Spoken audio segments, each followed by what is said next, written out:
Dear students, ready for study? Last time we discussed exercise 3.3, question number 5th. Okay. In this video, one more question we discussed, question number 5th. Last time, question number 5th, root 100.380361. We solved this question, and in this video, we solve question number 8. Question number 8 is here, root 334.89. Okay, so solve. Here question number 5th part is 8th, root 334.89. We solve by the division method, long division method. So firstly we write 334.89, make a pair. तो pair decimal के बाद के pair starting से बनते हैं, तो ये one pair is complete, and आगे के जो पेयर पॉइंट के आगे के पेयर पीछे से बनते हैं, तो one pair is complete 34 and 3 is unpair, 3 pair में नहीं है। तो हम लॉन्ग डिवीजन मेथड में स्टार्टिंग करेंगे कि ऐसे नंबर से मल्टीप्लाई करेंगे 3 से ग्रेटर ना हो, तो 1 1 3 1 2 2 4 हो जाता है, ग्रेटर होता है तो 1 1 टाइम। सो वी एड 1 1 2, 1 1 को 8 करेंगे तो 2 आएगा, और उनका मल्टीप्लाई -1 आया तो माइनस किया तो 2, and not the next pair 34, so 234 is here, right one is top side. Okay, next time here we write the same number, so 3 3 5 5 6 6 8 8. So we know here write this 8 because 8 multiply with 28, answer is 224 is smallest 234, and we write 9 9, so greatest number. Okay, तो 8 8 लिखेंगे जिससे कि हमारा 200 इनका multiply 224 आता है, तो 8 times होगा तो 8 लिखेंगे, यहाँ पे मल्टीप्लाई का आंसर लिखेंगे तो माइनस करेंगे तो 4 4 0, 3 -2 1 and 2 -2 reminder is 0. Okay, right the next pair. Next pair जो है वो पॉइंट के बाद है, तो पॉइंट के बाद है तो वैसे ही हमने पॉइंट ऊपर लिखा, नेक्स्ट पेयर को लिखने से पहले ऊपर पॉइंट लग जाएगा, और नेक्स्ट पेयर को हम नोट करेंगे 89. सो हियर 8 8 प्लस करेंगे इनको तो 16 1 तो 36. अब यहाँ पे हमें ऐसे नंबर लिखना है कि इससे ज़्यादा ना हो या इक्वल आ जाए, ज़्यादा नहीं आना चाहिए, बड़ा नहीं आना चाहिए. तो हम जानते हैं 3 3 9 आता है, या फिर 7 7 में 9 का आता है, क्योंकि 7 7 49 होता है, तो 49 में भी लास्ट में 9 आ रहा है, तो लास्ट में 9 आना, तो 3 से 3 का किया तो हमारा ये सेम नंबर आता है. 7 7 से ज़्यादा बड़ा हो जाएगा, तो 3 3 जा 9, 3 6 जा 18, 8 1 इज कैरी 3 9 और 1 10. So reminder is 0, and here reminder is 0. So square root of answer is square root of 334.89 equal to 18.3. Okay, the question is over. Remaining question solve in homework. Next question, question number 6, exercise 3.3, question number 6. Okay students, open your book, look at question number 6. Find the value of the following. Okay, square root and upon में decimal वाले upon में है, तो ये सारे question same है. तो यहाँ पे हम 1 2 क्वेश्चन डिस्कस कर लेते हैं. स्टार्टिंग करते हैं हम क्वेश्चन नंबर फर्स्ट से. तो फर्स्ट क्वेश्चन को सॉल्व करते हैं.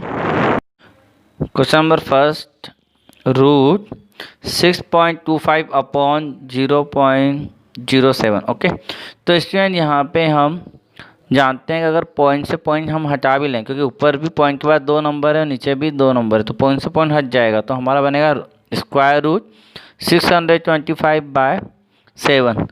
तो यहाँ पे हम 625 का रूट तो सॉल्व कर सकते हैं, 25 आ जाएगा डायरेक्ट, लेकिन 7 का रूट सॉल्व करने के लिए 2 तरीके हैं. या तो फिर आप लॉन्ग डिवीजन मेथड से सॉल्व करो, तो रूट 7 का हम लॉन्ग डिवीजन मेथड आपको आगे बताने वाले हैं. तो या तो आप इसको ऐसे लिख सकते हो कि 25/7, क्योंकि इसका जो आंसर आएगा, या तो आप इसका आंसर ऐसे लिख सकते हो 25/√7, क्योंकि 625 का तो रूट सॉल्व होगी 25 आएगा, लेकिन 7 का रूट सॉल्व नहीं होगा, तो √7 फिर 25 और √7 का जो आंसर आता है 6 4 समथिंग जो भी आता है उससे आपको डिवाइड करके आंसर निकालना है। एक तरीका तो ये होता है। अगर आप इस तरीके से सॉल्व नहीं करना चाहते हो तो हमने एक तरीका किया है कि हमने पहले 7 का डिवाइड कर दिया 625 में, तो इतना बड़ा आंसर आ रहा है। तो आप चाहें तो डेसिमल के 6 प्लेस तक ले लो, क्योंकि कम से कम डेसिमल के बाद 3 नंबर तो आने चाहिए ना राउंड ऑफ करने के लिए। तो यहाँ तक भी आप क्वेश्चन ले सकते हो और उसके बाद आप लॉन्ग डिवीजन मेथड से इसको सॉल्व करके जो भी आंसर आता है वो लिख देना। तो एक तरीका ये हो गया, डिवाइड पहले कर लें फिर लॉन्ग डिवीजन मेथड से स्क्वायर रूट निकालें, या फिर पहले ऊपर का स्क्वायर रूट निकाल लें, नीचे का स्क्वायर रूट निकाल लें और फिर उसके बाद डिवाइड करें। तो दोनों तरीके हैं। तो आप इस सवाल को मैंने इतना बता दिया, इसके बाद आप लॉन्ग डिवीजन मेथड से खुद ही सॉल्व करें, है ना, ये होमवर्क है। नेक्स्ट क्वेश्चन से आपको और क्लियर हो जाएगा। क्वेश्चन नंबर 2 सॉल्व करते हैं। Second question here, square root 36.1 upon 102.4। तो इसको हम स्क्वायर रूट सॉल्व करते हैं। तो यहाँ पे हम जानते हैं कि डेसिमल के बाद ऊपर भी 1 डिजिट है, नीचे भी 1 डिजिट है। डेसिमल से डेसिमल हट जाएगा तो हम उसको बिना डेसिमल, विदाउट डेसिमल, जैसे इससे ये डेसिमल हट गया तो क्या बना 361 और नीचे बना 1024। फिर हम प्राइम फैक्टराइजेशन से इसको सॉल्व करते हैं। आप चाहो तो लॉन्ग डिवीजन मेथड से इसका अलग निकालो, इसका अलग निकालो और फिर आप सॉल्व करो, ऐसे भी आंसर आ सकता है। तो ज़्यादा इजी मुझे प्राइम फैक्टराइजेशन लगा तो मैंने उसी से बताया। तो 361 का प्राइम फैक्टराइजेशन होगा 19 × 19, ठीक है। वो आप रफ में भी कर सकते हो, सामने भी कर सकते हो, आप लिख भी सकते हो। तो 19 × 19 और 1024 का हुआ है 210 टाइम आता है, ओके। अब हमें स्क्वायर रूट सॉल्व करना है तो पेयर बनाते हैं। तो ऊपर का जो पेयर है वो 1 टाइम बना, तो 19 2 टाइम है तो 1 टाइम पेयर, तो वो बाहर आके केवल 1 टाइम 19 बचा, क्योंकि स्क्वायर रूट से बाहर आ जाएगा तो 1 टाइम बचेगा। और यहाँ पे 10 टाइम 2 है तो उसके 5 पेयर बने, मतलब 2 कितनी बार आएगा 5 टाइम आएगा।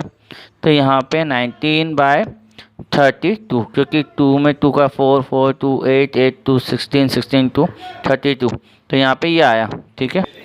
19/32 को जब हम डिवाइड करेंगे, ठीक है, तो हमारे पास जो आंसर आएगा वो 0.593। और भी आगे आएंगे लेकिन हमने डेसिमल के 3 पॉइंट तक लिया है, तो आप ये 3 पॉइंट तक ले लो, काफ़ी है ना। डेसिमल के बाद 3 अंक ले लो, काफ़ी है आंसर। तो ये डिवाइड तो आप कर ही सकते हो। तो ये आपका आंसर हो गया, कंप्लीट क्वेश्चन हो गया हमारा सेकेंड। नेक्स्ट क्वेश्चन की बात करते हैं। एक और क्वेश्चन कर लेते हैं हम 5th वाला, और बाकी रिमेनिंग जो क्वेश्चन है वो आपको करना है। 3rd और 4th क्वेश्चन आपको करना है, ठीक है। Exercise 3.3 question number 6, okay students. और 5th पार्ट कर रहे हैं हम। इसमें स्क्वायर रूट 0.841 एंड अपॉन 13.456, इसको हमें सॉल्व करना है। तो यहाँ पे हम क्या करें, या तो डेसिमल के बाद ऊपर भी 3 डिजिट है, नीचे भी 3 डिजिट है, तो डेसिमल से डेसिमल भी हटा सकते हैं हम, है ना। तो इसके बाद डायरेक्ट स्टेप ये आ जाएगी, स्क्वायर रूट 841 अपॉन 13,456, ठीक है। या अगर आपको डेसिमल डायरेक्ट नहीं हटाना है तो आप ऐसा भी कर सकते हो कि नीचे का डेसिमल हटाया तो हम जानते हैं 1 लिखेंगे, और नीचे का हटा रहे हैं तो ऊपर 1 2 3 पॉइंट है यहाँ पे, तो 3 अंक है तो ऊपर 3 0 लग गई, ठीक है। और ऊपर का डेसिमल हटाया तो मल्टीप्लाई करके 1 लिख कर ऊपर का डेसिमल हटाएंगे तो ऊपर 3 नंबर है तो 3 0 लग गए, तो 0 से 1000 कैंसिल हो जाएगा। तो ये आंसर आया। आप चाहो तो ये स्टेप भी लिख सकते हो, और नहीं तो आप इसके बाद डायरेक्ट ये स्टेप भी लिख सकते हो, क्योंकि डेसिमल के जो नंबर ऊपर और नीचे इक्वल है तो डेसिमल से डेसिमल हट जाएगा। अब इसके बाद हम यहाँ फैक्टराइज करेंगे तो 841 के फैक्टराइज 29 × 29 आएगा, और 13,456 के फैक्टराइज जब करेंगे हम तो 2 टाइम करेंगे तो 6, तो 2 से डिवाइड करेंगे 6,728 को, तो 2 3 जा 6, 2 3 जा 6, 1 बचा तो 2 6 जा 12 एंड 2 4 जा 8, ओके। फिर 2 से डिवाइड करें 2 1 जा 2, 2 6 जा 12, 1 कैरी करें तो 2 8 जा 16 एंड 2 2 जा 4। फिर 2 से डिवाइड करेंगे तो 2 8 जा 16, 2 4 जा 8 एंड 2 1 जा 2, तो 841। फिर यहाँ पे 29 से डिवाइड करेंगे, 29 से डिवाइड 29 टाइम, 29 से divide 1 time, okay. So here हमने फैक्टराइज किया हुआ है, आप ऐसे सॉल्व करें। उसके बाद 841 का फैक्टराइज क्या हुआ 28 इंटू 28 अपॉन, अब यहाँ पे 13,456 के फैक्टर क्या है तो 2 हमारे 4 टाइम और 29 2 टाइम, तो 29 से 29 हमने कैंसिल कर दिया है। कैंसिल कर हो रहा है तो कर सकते हैं। तो यहाँ पे ऊपर 1 बचा और नीचे 2 4 टाइम है तो 2 2 के पेयर बना दिए, तो 4 इंटू 4 भी लिख सकते हैं क्योंकि 1 पेयर बाहर लेना है। तो 1 का स्क्वायर रूट 1 ही आता है और 4 का पेयर 2 टाइम है तो एक बार बाहर आ गया तो 1/4, और 1/4 को हमने डिवाइड किया तो 0.25 हमारा आंसर है। ठीक है, तो यहाँ पे हमारा ये आंसर आ चुका है। नेक्स्ट क्वेश्चन बात कर लेते हैं क्वेश्चन नंबर 7 की। तो रिमेनिंग क्वेश्चन आपको होमवर्क में करना है। Question number 7 here, find the square root of the each of the following correct to 2 decimal place. तो हमें इसके स्क्वायर रूट फाइंड करने हैं और इसको करेक्ट 2 डेसिमल प्लेस तक लिखना है, मतलब डेसिमल के बाद 2 नंबर लिखना है जो करेक्ट हो। तो हम सॉल्व करते हैं। तो यहाँ पर 6 क्वेश्चन है, हम 2 क्वेश्चन सॉल्व करेंगे। तो एक क्वेश्चन हम इस वीडियो में करेंगे और एक नेक्स्ट वीडियो में करेंगे। अगर आपसे सारे हो जाते हैं तो आप अपना आंसर उस नेक्स्ट वीडियो में चेक कीजिएगा कि आपने सही किया या गलत किया। अभी हम केवल एक ही क्वेश्चन करेंगे और रिमेनिंग क्वेश्चन आपको वैसे भी होमवर्क में करना है, तो अच्छे से समझिए। लॉन्ग डिवीजन मेथड से करने वाले हैं हम और वो आपको आती भी है। तो हम क्वेश्चन नंबर 3 कर रहे हैं। ठीक है, 7 का स्क्वायर रूट फाइंड करेंगे क्योंकि इसका आपको 6 में भी यूज़ कर सकते हो। जो मैंने आपको फर्स्ट क्वेश्चन बताया था 25/√7 लिखोगे तो √7 की वैल्यू कैसे निकालनी है वो हम यहाँ पे सीख रहे हैं। ठीक है, इसी क्वेश्चन की हमने बात की थी उस समय। तो √7 को हम सॉल्व कर रहे हैं। थर्ड क्वेश्चन हम करते हैं। तो थर्ड क्वेश्चन 7 का है तो इसको हम √7 लिखेंगे।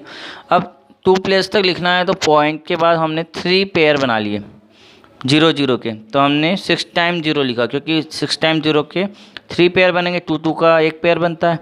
तो यहाँ पे अब हमें इसका स्क्वायर रूट फाइंड करना है। तो बाय लॉन्ग डिवीजन मेथड से सॉल्व कर रहे हैं। तो 7.000000, अब 7 के बाद जो 0 है उनका हमने पेयर बनाया। तो ईयर 1 पेयर 2 पेयर 3 पेयर, तो 2 पॉइंट डेसिमल के 2 पॉइंट तक आंसर लिखना है इसलिए 3 पेयर बनाए। अगर 3 पेयर तक लिखना है तो 4 पेयर बनाएंगे, मतलब आपको एक ज़्यादा लेना है, एक पेयर ज़्यादा बनाना है। ठीक है, अगर जिस प्लेस तक आपको आंसर देना है उससे एक पेयर ज़्यादा बनाना है। तो हमें 2 प्लेस से लिखना है तो हमने यहाँ पे एक पेयर ज़्यादा बनाया, 3 पेयर बनाया। अब वापस वही तरीका 1 में 1 का इंटू करते हैं। तो 1, 2 में 2 4, 3 में 3 9, 9 ज़्यादा हो जाएगा तो 2 में 2, तो यहाँ पे 2 2 प्लस करें तो 4 और 2 में 2 का मल्टीप्लाई करें तो 4, माइनस करें तो 3, फिर पॉइंट आया। तो जैसे 2 लिखा उसके बाद पॉइंट आया तो पॉइंट पुट करेंगे। फिर नेक्स्ट टाइम 0 नोट करेंगे तो 300 हीयर। अब यहाँ पे अगर हम 7 7 लिखते हैं तो ग्रेटर आता है, तो 6 6 तक जाएगा तो 6 में 6 लिखेंगे, मल्टीप्लाई करेंगे तो 276। इसके बाद हमने इसको माइनस किया तो 10 में से 6 गए 4, 9 में से 7 गए 2 और मल्टीप्लाई डिवाइड किया मतलब सब्ट्रैक्ट किया तो 0 या क्रॉस। फिर नेक्स्ट पेयर उतारा, सेकंड पेयर 0 0 0 0, 2400 यहाँ पे आया।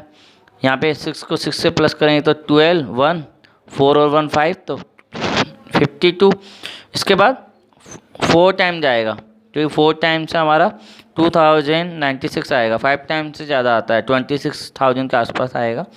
तो 4 में 4 का मल्टीप्लाई तो 2096 आया। फिर इसको हमने माइनस किया तो यहाँ पे एक कैरी करें तो 10 में से 6 गए तो 4, 9 में से 9 गया तो 0, यहाँ पर 3 में से 0 गया तो 3, 2 में से 2 गया तो 0 क्योंकि रिमाइंडर 0 बचा। अब उसके बाद लास्ट पेयर हमने नोट किया 0 0 वाला, तो यहाँ पे 13,400 आया। फिर 4 से 4 प्लस करें तो 8 तो 528। इसके बाद हमने वापस वही सेम नंबर लिखना है। 6 से 6 लिखेंगे तो ज़्यादा आएगा 31,000 समथिंग आता है। तो 5 5 लिखा तो इसको प्लस किया तो हमारा 5 5 10, 8 और 1 9 और 2 और 5, तो ये हमारा प्लस का आंसर आया। और इसका मल्टीप्लाई जो आया 26,425। फिर माइनस करेंगे तो 10 में से 5 गए तो 5, 9 में से 2 गए तो 7 और उसके बाद यहाँ पर हमारे पास 3 बचेंगे। तो 3 में से 4 नहीं जाते तो एक कैरी करें तो 13 में से 4 गए तो 9, और यहाँ पर हमारे पास 9 बचेगा तो 9 में से 6 गया तो 3, तो 3975। ओके, तो ये हमारा रिमाइंडर। अब हम इसके बाद हमने पेयर नहीं बनाया क्योंकि हमें 2 प्लेस तक लिखना है और हमारा आंसर कहाँ तक आ गया, 3 प्लेस तक आया, पहले 6 आ गया, फिर 4 टाइम आया, फिर 5 टाइम आया, तो यहाँ पे हमारे पास इतना आया।